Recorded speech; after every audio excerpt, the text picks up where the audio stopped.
您正在收看的是新西兰报中心之窗试点。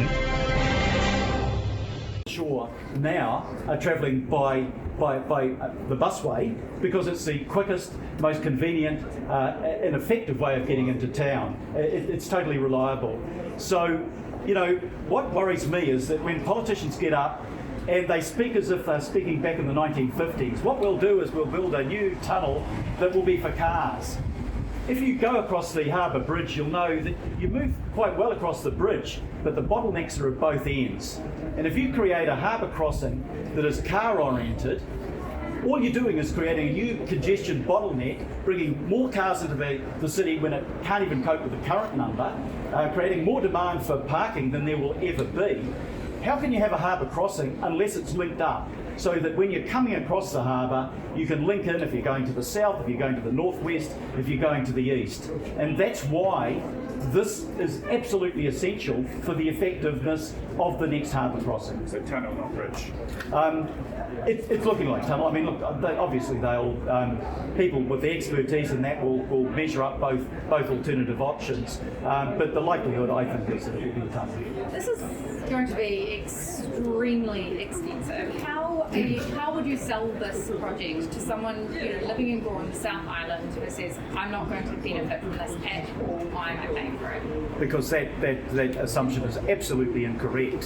When there's a productivity loss of billions of dollars a year from Auckland, that is not a loss to Auckland, that is a loss to the productivity, the GDP of the country as a whole. Lost taxation, lost revenue, greater costs that go onto consumer goods that come into Auckland but are distributed around the country. So the benefit of this project is first and foremost to Auckland, but it also hugely benefits the rest of the country. This is where a third of the population lives, but nearly 40% of the GDP occurs. And if we don't get Auckland right, that will be a massive burden on the country as a whole. This project has been kicking around for years and years and years and years and years. Aucklanders just sick of this now. Well, I welcome the fact that for the first time I've heard a minister and a cabinet collectively commit to what the city actually needs. This is the biggest thing that has ever happened to Auckland. For literally decades, central government and to some extent local government has come up with short-term solutions to what are long-term problems. And they've failed. They've failed, and you can see that, and every Aucklander can see that in the congestion that they face every day. They can see that in the carbon emissions that we're pouring out into the atmosphere. Those are critical problems, as is the housing shortage problem.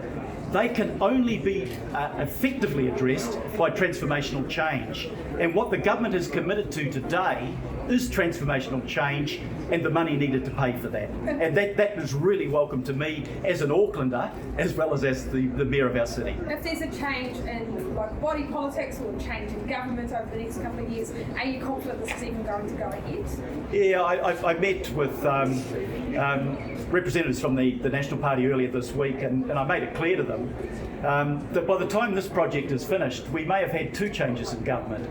And the last thing this country needs is short-term politicking because, it looks like a good idea that you're opposed to something the other side is doing.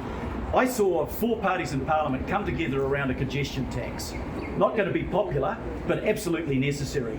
But to do credit to Parliament, the four parties looked at the facts and they came to the agreement that this is something that we needed to deal with the congestion problem in Auckland. And I hope that those parties can do the same thing in terms of light rail. This is a project that spans different terms of government, and we desperately need the parties to look at the long-term needs and the long-term commitment rather than the short-term politicking. And I hope that happens. When do you expect it?